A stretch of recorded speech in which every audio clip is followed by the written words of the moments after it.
கோச்செல்லாம் ஒன்றும் கண்டுக்க போகிறது இல்லை. பட் இருந்தாலும் சொல்கிறேன், ரொம்ப நாகரிகமாக ஆயிடுது சில டைம். நான் நாகரிகமாக இல்லைவேன், அது இல்லாதவன் திடீர்னு. கரையோடு உறவாடும் கதையோடு நிழலாடும் நம்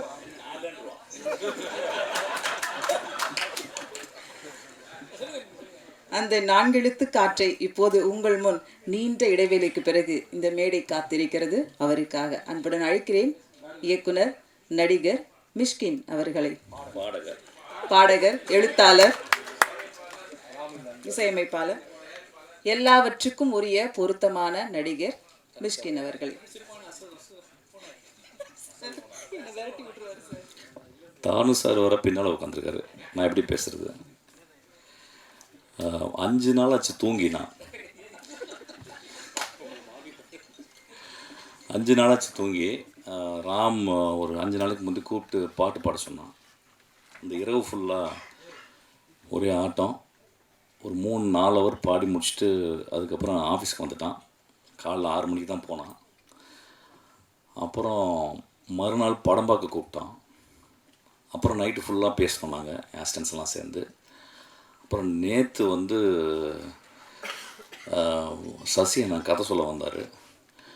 அதுக்கப்புறம் வந்து நைட்டு 12 மணிக்கு விக்கி வந்து படம் பார்க்க கூப்பிட்டான்.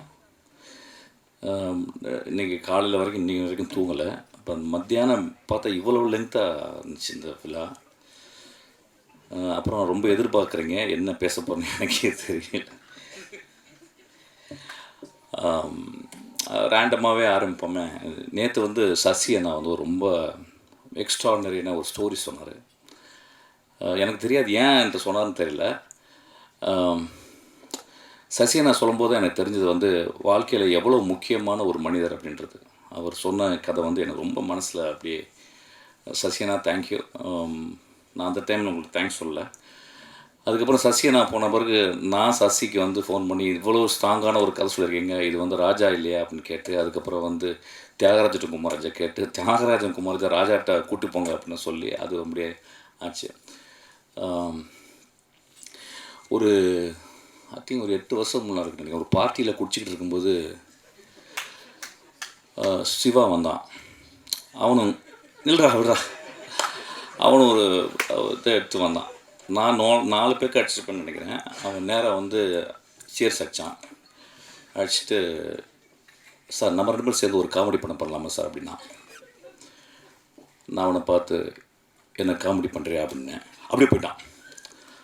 அதுதான் நாங்கள் வந்து அதை மறந்துருப்பான்.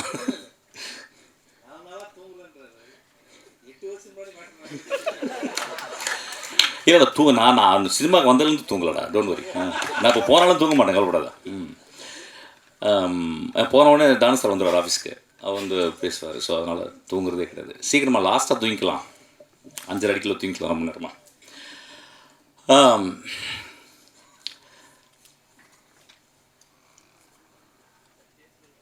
நான் நிறைய மேடைகள் வந்து என்னை வந்து சினிமா விழாக்களுக்கு வந்து கூப்பிட்றாங்க. தயவுசெய்து கூப்பிடாதீங்க. கூப்பிட்டிங்கன்னா ஒரு 5 லட்ச ரூபா கொடுத்தீங்கன்னா நல்லாயிருக்கும். ஒரு விழாவுக்கு ஒரு 5 லட்ச ரூபா கொடுத்தீங்கன்னா பேங்க்கில் போடலாம், மகளுக்கு படிக்க வைக்கலாம், இன்னும் கொஞ்சம் மாஸ்டர்ஸ் படிக்க வைக்கலாம். இந்த விழா மூலம் நான் சொல்லிக்கிறேன். ஆக்சுவலாக ஒரு நாளைக்கு 5 கால் வருது. அதாவது அடுத்த மாதம் வர ரிலீஸ் ஆக போகிற ஃபங்க்ஷன், ஆடியோ ஃபங்க்ஷன், பட விழா, அப்புறம் அப்படிலாம் சொல்கிறாங்க. ஸோ இந்த விழா மூலிமா நான் சொல்லியிருந்தேன், தயவுசெய்து கூப்பிடாதீங்க. நிறையா வேலை இருக்குது எனக்கு, நிறையா கதைகள் பண்ணிக்கிட்டு இருக்கேன், படிக்கிறேன் நிறைய. இப்போ தான் படிக்க டைம் கிடச்சிருக்கு.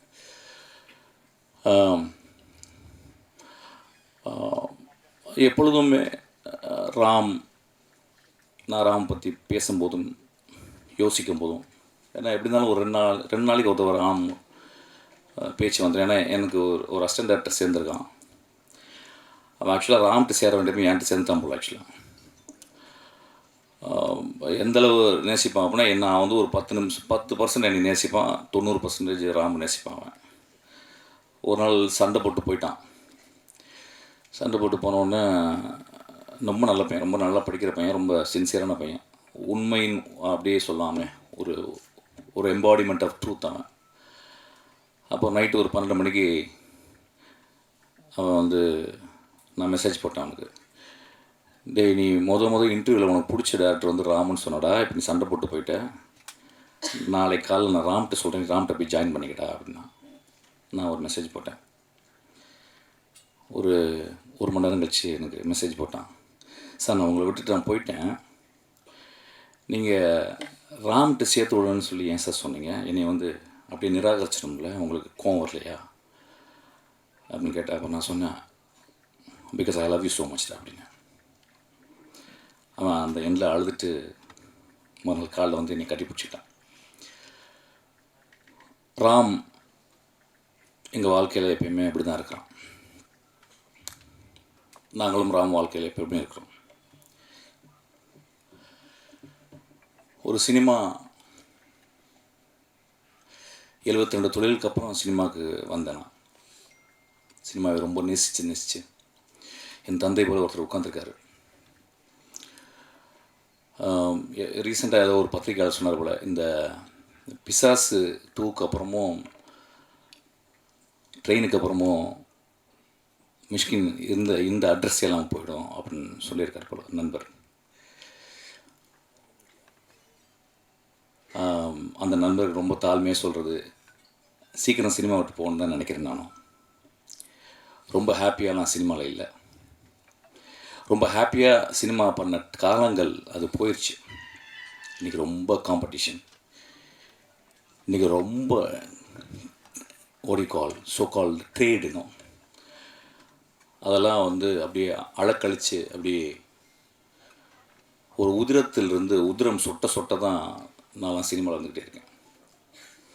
அப்போ தென்றல் காற்று போல் ராமின் படங்கள், ஒரு கொட்டுக்காளி, ஒரு வாழை அப்படின்ற ஒரு படங்கள் வரும்போது ஒரு தென்றல் வீசுது. அப்படி தான் இந்த படத்தை நான் போய் பார்த்தேன். ராம் எப்பொழுதும் ஒரு படம் பண்ணுறதுக்கு முந்தைய என்கிட்ட வந்து ரொம்ப ரிச்சுவலிஸ்டிக்காக he'll come and narrate the story. ஒரு 20 மினிட்ஸ் அந்த நரேஷன் வந்து என்கிட்ட சொல்கிறது அவ்வளோதான். அதாவது வந்து அதில் நான் வந்து எது சொல்கிறதுக்கும் கான்ட்ரிபியூஷன் எதுவுமே கிடையாது. ஏன்னா அவ்வளோ இண்டிவிஜுவல் அவன், இன்டிவிசிபிள் அவன். அப்போ என்ன இந்த படத்தை என்கிட்ட சொல்லலை. ஏன்னா இதுக்கு முந்தின படத்தை என்கிட்ட வந்து சொன்னான். அதுக்கப்புறம் உடனே இமீடியட்டாக அந்த படத்தை எடுக்க ஆரம்பித்தான். அது லேட் ஆச்சு பல காரணங்கள். ஸோ எனக்கு வந்து ரொம்ப எக்ஸ்பெக்டேஷனோட தான் அந்த படத்தை போய் நான் பார்த்தேன். எப்பொழுது ராம் படத்தை பார்த்தாலும் எனக்கு எப்பயுமே ஒரு உலகத்தின் அதிசயங்களை பார்க்குற போல தான் இருக்கும். There are very few directors in India or over the world.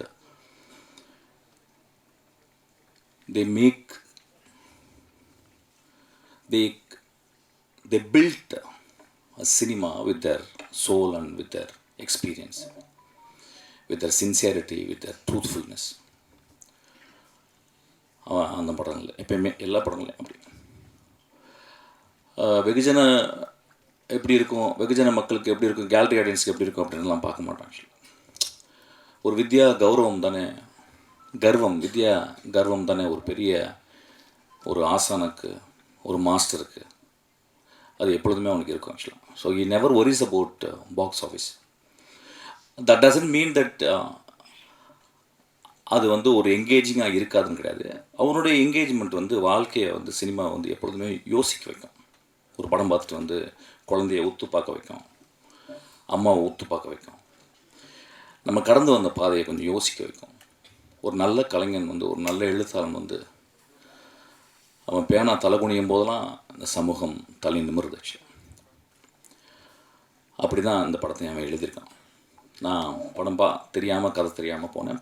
பறந்து போ அப்படின்னு சொல்லி டைட்டில் ரொம்ப பிடிச்சிருந்துச்சு. எப்பொழுதுமே இயற்கையை நேசித்து கொண்டே இருக்குவேன். நிறைய பொயட்ரி பேசுவான். ஆஃபீஸில் வந்து நிறையா பொயட்ரி எடுத்துகிட்டு போவான். எனக்கு படிக்க டைம் இல்லாத போது தான் ராம் படிச்சுட்டு தான் நான் கேட்டுப்பேன் சில டைம். பறந்து போவோம் ஒரு பொயட்ரி. இப்போ சொன்ன உடனே ஒன்று வரும், எப்படி அப்போ இவங்கெல்லாம் சேர்ந்து சொல்கிறாங்க படம் எப்படி இருக்கும் அப்படின்னா, அது மூவி இஸ் பர்சனல் ஆக்ஷன். ஒரு 1000 பேர் தேட்டரில் உட்காந்து பார்க்குறாங்கன்னா ஒவ்வொருத்தருக்கும் ஒரு மூவி, நல்ல movie, I'll give their own interpretation. இந்த படங்களும் அந்த மாதிரி. ஒரு அம்மா போய் உட்காந்தாங்கன்னா அம்மாவுக்கு ஒரு இன்டர்பிரிட்டேஷன் இருக்கும், ஒரு தந்தை போய் உட்காந்தோன்னா தந்தைக்கு ஒரு இன்டர்பிரிட்டேஷன் இருக்கும், ஒரு குழந்தை போய் உட்காந்து ஒரு குழந்தை இன்டர்பிரிட்டேஷன், ஒரு டீ கடைக்காரர் போய் உட்காந்தோன்னா ஒரு டீ கடைக்காரருக்கு interpretation. So it is a multi interpretation இருக்கும். அதுதான் ஒரு கிரேட் ஒர்க்குடைய என்றைக்குமே நிற்கிறது. ஸோ அப்படி தான் இந்த படமும் நான் பார்த்தேன். இதை பார்த்துட்டு வந்து இரவு ஃபுல்லாக நாங்கள் பேசினோம்.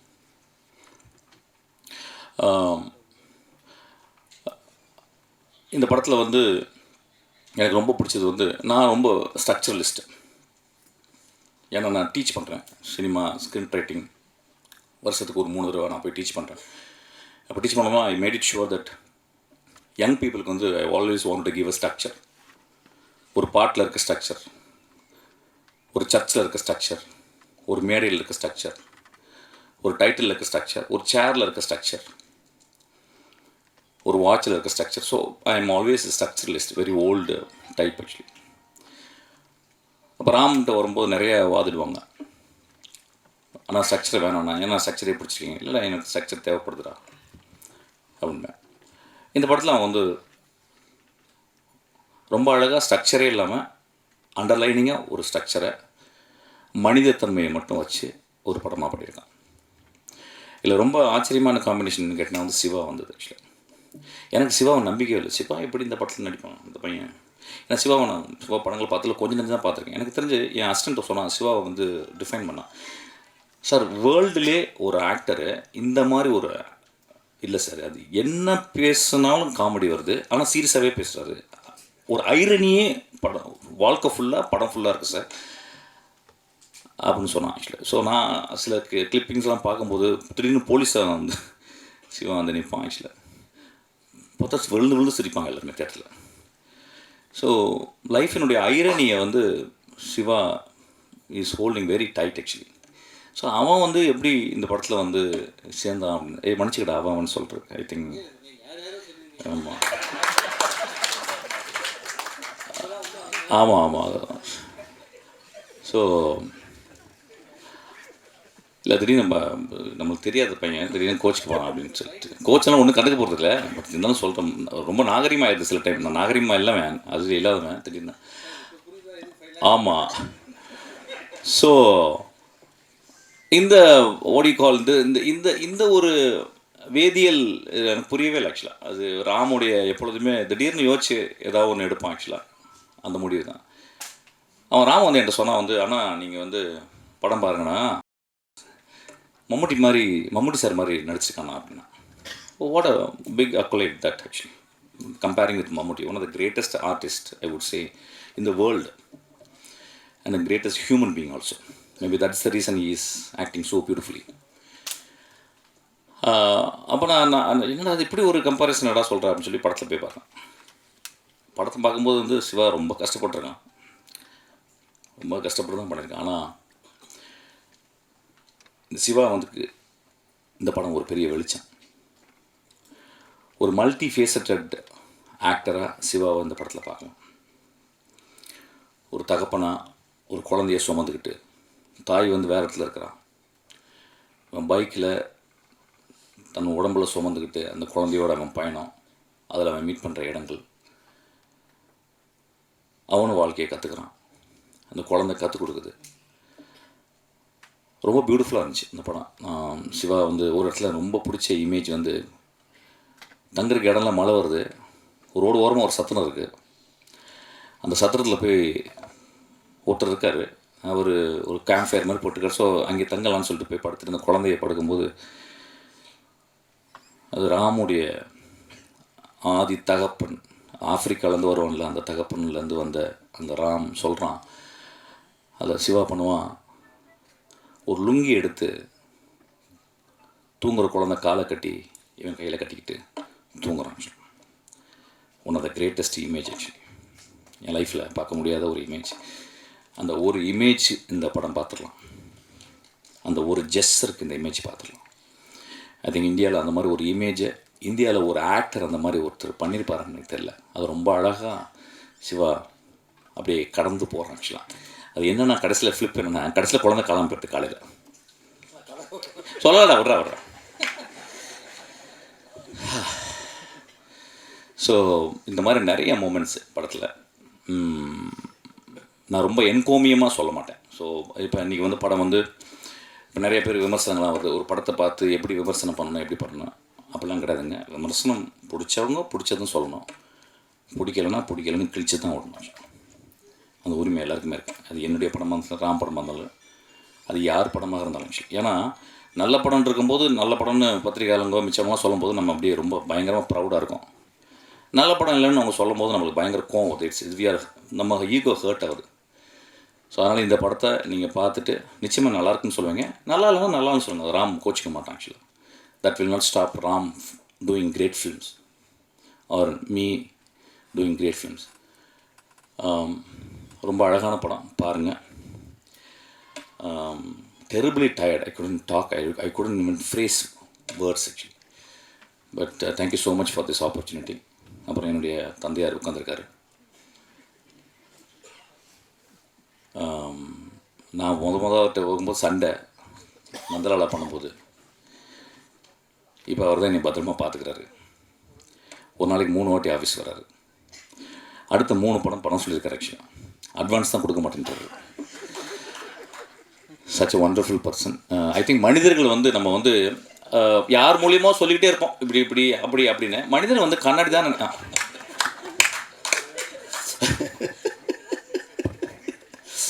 அதாவது ட்ரெயின் பார்த்த பிறகு அவர் கட்டி பிடிச்சி உச்சி முகர்ந்து எத்தனை படம் எடுத்தாலும் நான் தான் பண்ணணும். அதுக்கப்புறம் இந்த தம்பி சொல்கிற அத்தனை கதையும் சூப்பராக இருக்குது. இப்போ 2 நாளைக்கு முன்னாடி கூட சொன்னேன், இந்த பாம்பேயில் ஒரு காரில் உட்காந்து ஒரு ஹீரோ மேட்ரு சொன்னேப்பா, அது ரெடி பண்ணி வச்சுக்கோ அப்படின்னா. அதான் அவர் அட்வான்ஸ் ஏற்கனவே கொடுத்துருக்குறேன். செலவழிச்சிட்டேன் சார். அது 2-3 பார்ட்டி போனால் செலவாயிடுச்சு.